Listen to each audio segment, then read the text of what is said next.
Hello everyone, welcome to you on my YouTube channel Rudra Classes IELTS and PT. I am Meenakshi. आज मैं आपके लिए एक video लेकर आई हूँ जो होगी हमारे कुछ new tips tricks and strategy की कैसे आप उनको फॉलो कर सके, अपना जो स्कोर है वो फर्स्ट अटेम्प्ट में ही अपना जो एग्जाम है उसको क्लियर कर सकते हो और जो भी आपका डिजायर स्कोर है उसको अचीव कर सकते हो। अगर आप इन स्ट्रेटेजी को फॉलो करोगे तो 100% आपका जो एग्जाम है वो 1 मंथ के अंदर ही आपका क्लियर हो जाएगा और अच्छे स्कोर के साथ।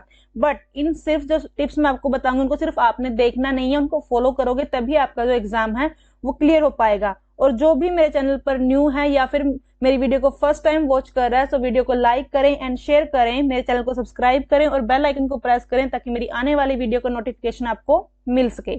सो मूव करते हैं हमारे आज के टिप्स की और टिप नंबर 1 करते हैं जो होगा हमारा स्पीकिंग के रिगार्डिंग। स्पीकिंग की आपने सबसे ज्यादा प्रैक्टिस करनी है। हम जो स्टूडेंट हैं जब हम पीटी करते हैं तो हम स्पीकिंग सेक्शन से ही ज्यादा डरते हैं। हम आइल्स क्यों नहीं करते? क्योंकि आइल्स में भी हमें स्पीकिंग में इंटरव्यू फेस करना पड़ता है। बट अगर हमने यहाँ पर भी हमने स्पीकिंग से थोड़ा सा जो आप स्केयर होते रहे कि हमें नहीं, हमसे नहीं बोला जाएगा किसी के सामने, तो हमने किसी को पास बिठा कर ही इसमें भी स्पीकिंग करनी है और ज्यादा से ज्यादा प्रैक्टिस करनी है। ये हमने हेजिटेशन नहीं लानी कि नहीं सामने वाला हमसे इंटेलिजेंट है, कोई भी इसमें इंटेलिजेंट नहीं है, सिर्फ आपकी जो ट्रिक्स हैं वो वर्क करेंगी। तो सबसे पहली ट्रिक्स तो यही है कि आपने स्पीकिंग सेक्शन की ज्यादा से ज्यादा प्रैक्टिस करनी है। मोस्ट ऑफ द टाइम आपने स्पीकिंग ही करनी है पीटीई में, क्योंकि यहीं से आपका जो एग्जाम है उसके क्लियर होने के चांसेस बढ़ जाते हैं। अगर आपकी स्पीकिंग अच्छी है या फिर आपको थोड़ी बहुत हेजिटेशन होती है तो वो बार बार प्रैक्टिस करने से आपकी इंप्रूव हो जाएगी। सेकंड, हमने जब हम स्पीकिंग करते हैं तो हमने as a native speaker speak करना है। ये नहीं कि मैंने एक रट्टा लगाया हुआ है और मैं उसको एज इट इज बोल रहा हूं। फॉर एग्जाम्पल मैं इसको ही बोल दूं speak as a native speaker, ऐसे नहीं बोलना, speak as a native speaker. थोड़ा सा पोजेज लेकर नेचुरल लगना चाहिए। आप जब कोई भी स्पीच सुनते हो तो वहां पर जब आप उसको देखते हो तो आपको हर एक चीज क्लियर होती है जब वो आपके सामने स्पीक करते हैं। तो आपने भी as a native speaker pauses लेकर जहां पर कोमाज हैं, फुल स्टॉप हैं, हाइफन हैं, उनके अकॉर्डिंग आपने स्पीक करना है। सेकंड थिंग, आपकी जो प्रोनाउंसिएशन है वो क्लियर होना चाहिए। आपका जो वर्ड है उसकी क्लैरिटी होनी चाहिए। ये नहीं कि मैं उसमें से कुछ वर्ड अपने माउथ के अंदर ही उनको मैंने खत्म कर दिया या फिर एयर में ही जाने दिया, तो वैसा हमने नहीं करना। जहां पर आपका ईडी है, एस है, उस सभी को आपने क्लियर प्रोनाउंस करना है जो आपको दिया गया है। कोई भी डिफिकल्ट वर्ड है उसको आप स्किप कर सकते हो, वो आपकी चॉइस है, बट वहां पर आपने अपनी फ्लुएंसी को ब्रेक नहीं होने देना। नॉर्मल स्पीड में बोलना है, बिल्कुल भी आपने उसमें हेजिटेट नहीं होना। आपकी फ्लुएंसी मैटर करती है। कहीं पर भी टफ वर्ड आए जैसा मैंने आपको बोला है उसको आप स्किप कर देना, बट आपने बीच में स्टक नहीं होना। फ्लुएंसी ही ऐसी चीज है, अगर आप उसको नॉर्मल रखते हो तो आपका जो कंटेंट है वो भी करेक्ट जाएगा और आपकी जो प्रोनाउंसिएशन है और आपकी जो फ्लुएंसी है उन्हीं से आपका जो स्कोर है वो अच्छा जाएगा। प्लीज अपनी पिच को मेंटेन रखना। ये नहीं कि कहीं पर मैं बिल्कुल फास्ट जो पिच है वो मैंने हाई कर रखी है, कहीं पर जाकर मैं बिल्कुल ऐसे कर दूं speak as a native speaker. अपनी जो आपकी जो स्पीड है, पिच है, उसको आपने कम नहीं करना। जैसे स्टार्ट किया है वैसे ही आपने फिनिश करना है। 1 लाइन स्ट्रेटेजी मैं आपको कहूंगी कि आप उसको अवॉइड करें, क्योंकि इससे आपका जो रीडिंग का सेक्शन है वो वैसे ही थोड़ा सा कॉम्प्लेक्स कर दिया है पीटी वालों ने। और अगर आप 1 लाइन स्ट्रेटेजी को फॉलो करते हो तो आपकी सिर्फ फ्लुएंसी कवर हो जाएगी, बट आपका कंटेंट और आपका जो प्रोनाउंसिएशन है वहां पर आपके जो मार्क्स होंगे वो कम होंगे, जिसकी वजह से आपका रीडिंग का स्कोर भी डेफिनेटली अफेक्ट होगा। ठीक है, क्योंकि रीडिंग आपकी टफ है तो इसलिए प्लीज जो रीड अलाउड सेक्शन है उसकी ज्यादा से ज्यादा प्रैक्टिस करनी चाहिए आपको। सेकंड, हम टिप की ओर मूव करते हैं कि आपने जो रिपीट सेंटेंसेस हैं, ठीक है, हम सब स्केयर होते हैं, डरते हैं भाई रिपीट सेंटेंसेस से कि हाय पता नहीं सामने वाला हमें क्या सुनाई देगा और क्या हम उसको स्पीक कर पाएंगे कि नहीं। ये सबसे ज्यादा हमें डर रहता है रिपीट सेंटेंस में। स्पीकिंग में भी हम इसी चीज से डरते हैं, किसी और चीज से नहीं डरते, रिपीट सेंटेंसेस से हम ज्यादा डरते हैं। बट आपको एक चीज अपने माइंड में क्लियर होनी चाहिए कि सबसे ज्यादा स्कोरिंग सेक्शन यही है आपके पूरे एग्जाम में। सेकंड थिंग, अगर आपने रिपीट सेंटेंसेस अच्छे से कर लिए, आपका जो लास्ट वाला सेक्शन है राइट फ्रॉम डिक्टेशन वो ऑटोमेटिकली ही आपका इंप्रूव हो जाएगा अगर आपने रिपीट सेंटेंसेस की प्रैक्टिस ज्यादा से ज्यादा कर ली। और मैक्सिमम आपको मैं बताऊं तो आपको 10 से 15 मिनट लगते हैं 50 रिपीट सेंटेंसेस करने में, अच्छे वाले करने में। ठीक है, तो ये आपका ज्यादा टाइम भी नहीं लेते, बट आपकी जो प्रैक्टिस है, जितनी ज्यादा प्रैक्टिस करोगे उतनी आपकी जो टंग है, जो मसल्स हैं, वो स्ट्रोंग होगी और आपके माउथ से जो वर्ड्स हैं वो फ्लुएंसी में आप निकालोगे उनको, ठीक है, स्पीक करोगे। आपने इसकी लेस प्रैक्टिस नहीं करनी, most scoring section, so please daily 50 to 100 के बीच में आपने ट्राई करनी है। और जब आपका एग्जाम पास में आ जाए तब आपने जो मोस्टली रिपीटेड आपकी जो होती है प्रिडिक्शन फाइल्स होती हैं, वो सारी की सारी आपने कवर करनी है अच्छे वाली, ठीक है, क्योंकि ये आपका जो पेपर है पीटीई का वो रिपीटेड होता रहता है और यहीं से आपका लिसनिंग का स्कोर भी स्ट्रॉन्ग हो जाएगा, क्योंकि हमें नहीं पता कि लिसनिंग कैसी आने वाली है। अगर ये वाला पार्ट अच्छा जाएगा तो एग्जाम ओवरऑल आपका अच्छा जाएगा। एक फ्लुएंसी आपने मेंटेन रखनी है, जैसा वो स्पीक करेंगे वैसा ही आपने प्रोनाउंस करना है। स्टार्ट जब आप करते हो कि हाँ कितने वर्ड हम कैच कर सकते हैं, तो 3 to 4 वर्ड से कैच करो, धीरे धीरे उसको इंक्रीज करो, 5-6 तक लेके जाओ और आप देखोगे कि जब आपको एक सीक्वेंस बनाना आ जाएगा तो आपका जो पूरा पूरा रिपीट सेंटेंस है वो कवर होना स्टार्ट हो जाएगा। बट ट्राई करके देखो, पहले प्रैक्टिस करो डेली। स्टार्टिंग में जब हम फर्स्ट डे जाते हैं ना पीटी का, जब हम डेमो लेकर आते हैं तो हमें लगता है कि रिपीट सेंटेंस तो हमारे ऊपर से गया। क्यों गया? क्योंकि हमने उससे पहले कभी हम न्यूज वगैरह कुछ भी सुनते ही नहीं है इंग्लिश, ठीक है। जब हम नेटिव स्पीकर को, जब हम फॉरेनर को सुनेंगे तभी तो हम उनके हैबिचुअल हो पाएंगे, ठीक है। फर्स्ट डे सबके ऊपर से जाता है, बट उसको धीरे धीरे हमने प्रैक्टिस में लेकर आना है। अगर किसी को बिल्कुल ही समझ में नहीं आ रहा तो प्लीज आप उसकी स्पीड को थोड़ा सा कम करके फिर प्रैक्टिस कर सकते हैं, बट ये नहीं कि मैं उसको बिल्कुल ही 0 लेवल की स्पीड पे लेकर आ जाऊं, ठीक है। थोड़ी सी नॉर्मल स्पीड करके सुन सकते हो ताकि आपको एक एक वर्ड क्लियर हो जाए कि किस वर्ड को वो कैसे प्रोनाउंस कर रहे हैं। हेजिटेट तो स्पीकिंग सेक्शन में बिल्कुल भी नहीं होना। अगर साइड में कोई भी बैठा हो, सामने कोई टीचर हो, बिल्कुल भी नर्वस नहीं होना, क्योंकि वही चीज आपके आगे काम आएगी जब आप इंटरव्यू फेस करते हो ऑस्ट्रेलिया का, ठीक है, या फिर आप कहीं और का भी इंटरव्यू फेस करते हो। तो जो आपने पीटीई में जब आप स्पीकिंग करते हो वहां से आप किसी के सामने बोलना स्टार्ट करते हो तो वो आपको बाद में इंटरव्यू में भी हेल्प करता है, वर्क करता है डेफिनेटली, ठीक है। कंप्लीट करना है सेंटेंस को जैसा आपने सुना है, सीक्वेंस को आगे पीछे नहीं करना कि मैंने पीछे वाले वर्ड पहले सुन लिए तो मैं उनको पहले स्पीक कर दूं, जो मैंने बाद में सुने हैं मैं उनको बाद में करूं, ऐसा हमने नहीं करना। टिप नंबर 3 है ऐसे। आपका ऐसे में स्टूडेंट क्या करते हैं, मैं भी जब थी तो मुझे ये नर्वसनेस रहती थी कि मेरा ऐसे पता नहीं मेरे पास क्या आएगा, कहीं मैं उसमें ग्रामर की मिस्टेक कर दूं, कोई स्पेलिंग की मिस्टेक कर दूं, बट ऐसा हमने बिल्कुल नहीं डरना। बस जो आपका टेम्पलेट है उसको अच्छे से लर्न करो, ज्यादा स्कोरिंग नहीं है, सिर्फ 15 मार्क्स का है। इसके बजाय मैं आपको कहूंगी कि जो आपका समराइज रिटन टेक्स्ट है उसके ऊपर आप फोकस करो, क्योंकि वहां पर आपका रीडिंग प्लस राइटिंग का स्कोर है। 7 मार्क्स आपके रीडिंग में जाएंगे, 7 मार्क्स आपके राइटिंग में जाएंगे। जिनको नहीं आती भाई रीडिंग, वहां से कम यहाँ से अपना स्कोर तो अचीव कर सकते हो, क्योंकि हमें नहीं पता रीडिंग वहां पर कैसी आने वाली है। मैं तो सच्ची बता रही हूँ, मैंने अपने टाइम पे इन्हीं चीजों के ऊपर फोकस किया था, छोटी छोटी चीजों के ऊपर, ना कि ज्यादा रीडिंग वाले सेक्शन के ऊपर जाकर, क्योंकि वहां टाइम नहीं होता सबसे पहले तो कि हाँ हम किस किस की वोकैबुलरी को फाइंड करने बैठेंगे, ठीक है। तो हमने क्या करना है, जिनको जल्दी ही एग्जाम क्लियर करना है तो जो ये छोटे छोटे सेक्शन है जहां से रीडिंग का स्कोर आ रहा है उनके ऊपर प्लीज फोकस करो कि वहां पर हमारी एक भी मिस्टेक ना हो। और वर्ड लिमिट के ऊपर ध्यान रखनी है, लास्ट में फुल स्टॉप यूज करना है, इन चीजों को बहुत ध्यान से करना, आपका स्कोर डेफिनेटली आएगा। रीडिंग में भी 60 आएगा आपका स्कोर अगर आप ऐसे प्रिपरेशन करोगे। जिन चीजों से रीडिंग का स्कोर आ रहा है ना, सिर्फ उनको इंप्रूव कर लो और रीडिंग सेक्शन में आप 15 मार्क्स ले लो, उतने में भी आपका स्कोर आ जाएगा 60। उसके बाद टिप नंबर 4 की ओर मूव करते हैं कि रीडिंग ब्लैंक्स, ठीक है। जिनको अपना स्कोर अच्छा लेना, कईयों को ये होता है कि उनकी खुद की ही विश होती है कि मेरा इतना स्कोर आना चाहिए, ठीक है। सो रीडिंग के जो ब्लैंक्स हैं वो मोस्ट इंपोर्टेंट हैं, आपको उनकी डेली प्रैक्टिस करनी है। एक चीज ध्यान में रखना, इनमें भी आपकी जो प्रेडिक्शन फाइल है उनमें से 1-2 आपको जो पैसेज है वो मिलेगा। रिपीटेड क्वेश्चन की प्रैक्टिस करें, वहां से ट्रिक्स को देखें कि कैसे कहां पर क्या ट्रिक आपकी फॉलो हो रही है। अब कुछ कहेंगे कि आप तो रट्टा लगाने के लिए बोल रहे हो, बट पीटीई में मेन क्या है, जिनका जो सेक्शन वीक है बिल्कुल ही, जिनको नहीं रहता कि हाँ हम कैसे सेंटेंस की फॉर्मेशन करें क्या नहीं करें, तो उनके लिए यही ट्रिक बेनिफिशियल है कि आप रिपीटेड क्वेश्चन की ही प्रैक्टिस करें। वहां पर आपको, क्योंकि हर किसी को पूरी वोकैबुलरी नहीं आती, जिनका इंग्लिश मीडियम बेस है उनको आती है, बट जिनका हिंदी मीडियम है था तो उनको थोड़ी सी डिफिकल्टी होती है। तो प्लीज आप थोड़ी बहुत वोकैबुलरी को लर्न करने की ट्राई कर सकते हो। ग्रामर रूल्स को प्लीज फॉलो करना, क्योंकि उनसे भी आपके जो बहुत सारे सेक्शन हैं वो क्लियर होते हैं। मोस्टली आपकी जो लिसनिंग है ना, हमें लगता है कि लिसनिंग में सिर्फ स्पेलिंग आनी चाहिए, नहीं, लिसनिंग आपकी ग्रामर पे बेस्ड है। कभी कोई लिसनिंग को एनालाइज करके देखना, आपको क्लियर हो जाएगा। कोलोकेशंस को आप कुछ लर्न कर सकते हो, कोलोकेशन बहुत ही बेस्ट है, उनसे भी आपके जो कुछ क्वेश्चंस हैं वो क्लियर होते हैं। रीडिंग सेक्शन वैसे आपका बहुत इंटरेस्टिंग है जब आप करने लगोगे। डेली आपने 1 आवर तक प्रैक्टिस करनी है रीडिंग ब्लैंक्स की, जिससे आपका राइटिंग प्लस जो रीडिंग है दोनों का स्कोर इंप्रूव होगा। ठीक है, ये है अगर किसी को अपना राइटिंग में भी और रीडिंग में भी कुछ अपना हायर लेवल का स्कोर अचीव करना है।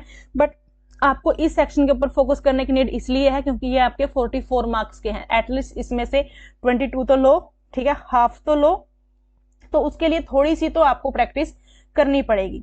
नेक्स्ट अगर हम मूव करते हैं रीऑर्डर पैराग्राफ की ओर, सो रीऑर्डर पैराग्राफ में आपने ज्यादा टाइम नहीं देना है, ज्यादा टाइम आपने इसमें नहीं अपना वो करना, खराब करना, आपने सिर्फ टेक्निक्स पे वर्क करना, क्योंकि जितने भी रीऑर्डर पैराग्राफ हैं वो आपके ग्रामर रूल से चलते हैं।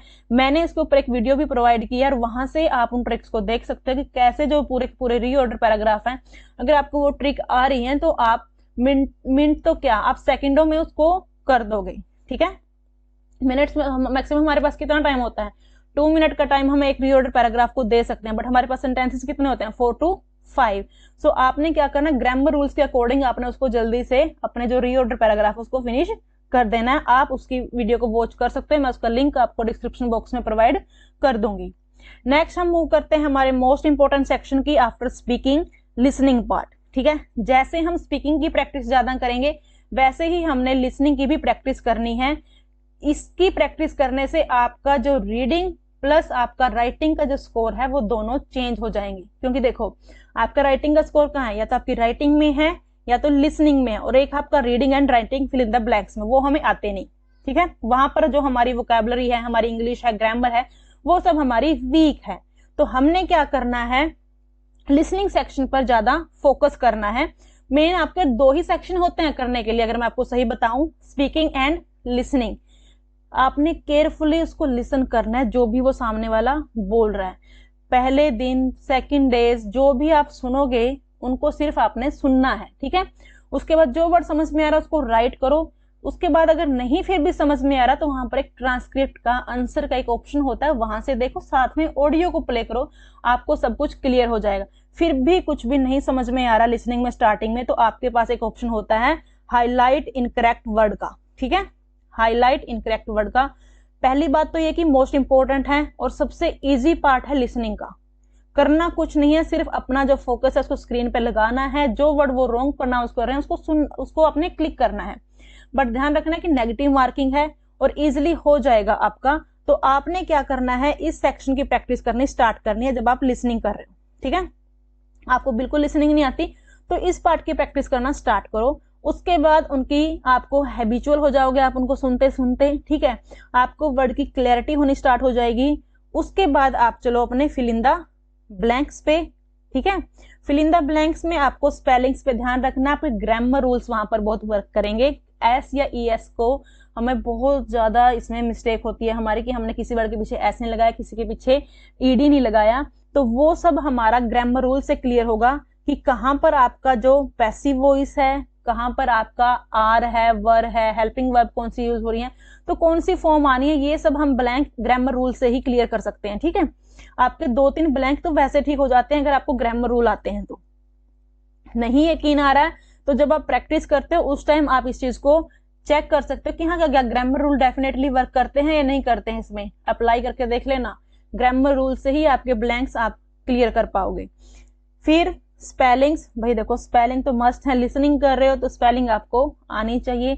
जितनी भी प्रैक्टिस आप कर रहे हो उन डेली स्पेलिंग्स को लर्न करो। जो स्पेलिंग नहीं आती उसको बार बार रिपीटेशन में लेकर आओ, आपको वो स्पेलिंग लर्न हो जाएगी। बट स्पीकिंग के बाद डेफिनेटली अगर किसी चीज को आपको टाइम देने की सच्ची में नीड है तो वो है आपका लिसनिंग पार्ट। इन दोनों को इम्प्रूव कर लो, आपका एग्जाम मैं गारंटी देती हूँ कोई भी नहीं रोक सकता क्लियर होने से, कोई भी नहीं, अगर आपके ये दोनों सेक्शन स्ट्रॉन्ग है। रीडिंग को भी छोड़ दो, बेशक आप रीडिंग में तुक्के मार के आ जाओ सिर्फ ग्रामर रूल को करके, उसके बाद भी आपका एग्जाम अच्छे से क्लियर हो जाएगा। उसके बाद एसएसटी के टेम्पलेट है, जो भी आपका समराइज स्पोकन टेक्स्ट है उसमें आप इस टेम्पलेट को फॉलो कर सकते हो। मैंने भी इसी को फॉलो किया है और अपना एक अच्छा स्कोर 80+ मैंने इसमें अचीव किया है लिसनिंग सेक्शन में। ठीक है, सिर्फ आपने जो ये वर्ड है इनको ध्यान में रखना है कि आपका पास्ट फॉर्म में जाएगा पैसेज, किस वर्ड की क्या स्पेलिंग है और कहाँ पर आपके जो आर्टिकल वगैरह आएंगे उन वर्ड को आपने फ्रेजेस में पुट करना है वर्ड में। मैं कहूंगी कि सिर्फ आपने उसको कॉम्प्लेक्स फॉर्म में ही रखना, 2 वर्ड्स में, ज्यादा सेंटेंस फॉर्मेशन में मत जाना, वहां पर आपकी ग्रामर रॉन्ग हो जाएगी। जब भी आप एसएसटी का टेम्पलेट फॉलो करते हो एक वर्ड भी मत चूज करना, क्योंकि वहां पर आपकी जो वोकैबुलरी है वो आपकी वीक हो जाएगी। ठीक है, क्योंकि आपका जो स्कोर है वो 5 सेक्शन में डिवाइड होता है एसएसटी का। सो उसके अकॉर्डिंग प्लीज आप इसको थोड़ा सा प्रैक्टिस में लेकर आना। उसके बाद हम बात करते हैं अपनी राइट फ्रॉम डिक्टेशन की। तो राइट फ्रॉम डिक्टेशन प्लीज थोड़ा सा, आपका 47 मार्क्स का स्कोर है, मोस्ट इंपॉर्टेंट है, बट प्लीज इस तक आपने अपना टाइम सेव रखना, क्योंकि 20 मिनट का टाइम है। तो प्लीज लिसनिंग के पार्ट के लिए आपका जो लास्ट सेक्शन है उसके लिए टाइम बचा कर रखना, बट मैक्सिमम आपके पास 4 to 5 मिनट का ही टाइम होगा। तो आपने उसी टाइम राइट करना स्टार्ट कर देना है जैसे ही आपने सुना है। एडिशन कर सकते हो एक्स्ट्रा वर्ड की, कोई प्रॉब्लम नहीं है, बट 100% डिक्टेशन आपकी रिपीटेड आती हैं और रिपीट सेंटेंसेस से इजी आती हैं। ये भी मैं आपको क्लियर कर दूं, आपकी डिक्टेशन बिल्कुल इजी आती हैं।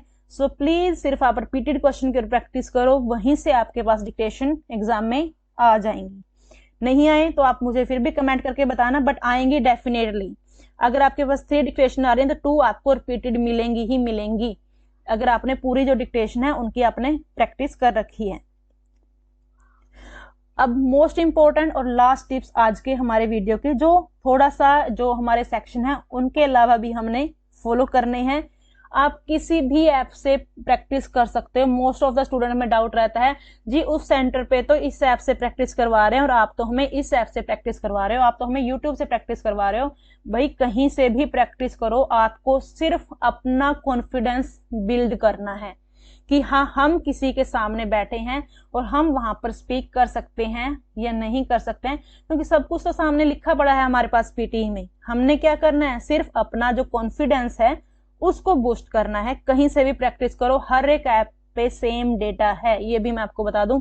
अगर किसी ने देखना है तो आप अपनी alpha, PT, AP uni, language academy सभी को चेक कर सकते हो। सिर्फ क्या है, उनके जो टाइटल हैं वो रिवर्स होंगे और जो पैसेज हैं उनके ब्लैंक थोड़े थोड़े चेंज करके आपको दिए होंगे, वरना सेम का सेम पैसेज आपको मिलेगा। सेकंड थिंग आपने क्या है, जितनी भी आपकी मिस्टेक्स होती हैं उनको आपने इग्नोर नहीं करना, अपनी मिस्टेक से आपने सीखना है। हमेशा हमने सेक्शनल और मॉक टेस्ट देने हैं, इनसे नहीं डरना कि हाय हम कैसे करेंगे, स्कोर कम आएगा बट आपको ये पता चल जाएगा कि हाँ हम कहाँ पर स्टैंड कर रहे हैं। तो आपने ऑलवेज सेक्शनल और मॉक टेस्ट देने हैं, चाहे हमारे 10 नंबर ही क्यों ना है। 10 तो वैसे भी पीटी दे देता है, मैं मजाक कर रही हूँ। तो प्लीज अपना लेवल थोड़ा सा चेक करें कि कैसे हमने करना है और अपने टेस्ट को एनालाइज करना कि हाँ हमने कहाँ कहाँ पर क्या क्या मिस्टेक किया। ये आपका मोस्ट इंपॉर्टेंट चीज है। जब भी आप टेस्ट दो उसको एनालाइज जरूर करो कि हाँ मैंने यहाँ पर उन्होंने ये चीज स्पीक किया था और मैंने यहाँ पर ये सुना और मैंने यहाँ पर ये राइट किया। वहीं से आपका जो आपकी जो जर्नी है वो आप अपना जो स्कोर है उसको थोड़ा सा इम्प्रूव करते चले जाओगे, अगर आप उस चीज को एनालाइज करोगे। और अगर आपको कम स्कोर भी आए ना तब भी अपने ट्यूटर को पकड़ो, उनको बोलो कि हाँ हमें ये चीज बताओ कि हमने यहाँ पर कैसे मिस्टेक की है। ये भी एक वे है अपने स्कोर को इम्प्रूव करने, क्योंकि आपने भाई पे किया है। सो उनसे भी आप थोड़ी सी जो वर्क है वो अपना करवा सकते हो और उनको भी पता चलेगा कि हाँ आपकी कहाँ कहाँ पर क्या क्या मिस्टेक है, उसको कैसे आप उन्होंने इम्प्रूव करना है। लास्ट की वीक की जो प्रिपरेशन है भाई वो आपके स्कोर में बहुत ही क्रूशियल रोल प्ले करती है। वहीं से आपका जो एग्जाम को क्लियर करने का वो है कि हाँ मेरा एग्जाम का क्या स्कोर रहेगा, आपको क्लियर हो जाता है। ठीक है, सो लास्ट वीक में अपनी प्रिपरेशन को कम नहीं होने देना बल्कि उसको इंक्रीज करना है, ज्यादा टाइम देना है स्पीकिंग और लिसनिंग को। ठीक है, एग्जाम को कॉन्फिडेंस के साथ आपने देना है, अपने कॉन्फिडेंस को लूज नहीं करना है और अपने आप डिजायर स्कोर को बिल्कुल अचीव कर सकते हो अगर आप ऐसे प्रैक्टिस करोगे। कोई भी आपको अपना स्कोर अचीव करने में नहीं रोक पाएगा और ये आपकी जो ट्रिक्स हैं ये यही वर्क करेंगी, चाहे आप कुछ मर्जी क्यों ना कर लेना। जब तक हम खुद में इंप्रूवमेंट नहीं लाएंगे हमारा स्कोर इंप्रूव नहीं होगा। सो ये थी मेरी आज की वीडियो। आई होप कि आपको अच्छी लगी होगी। वीडियो को लाइक करें एंड शेयर करें और जो भी आपका डाउट है वो मुझे कमेंट करें। Thanks for watching. मिलते हैं नेक्स्ट वीडियो में।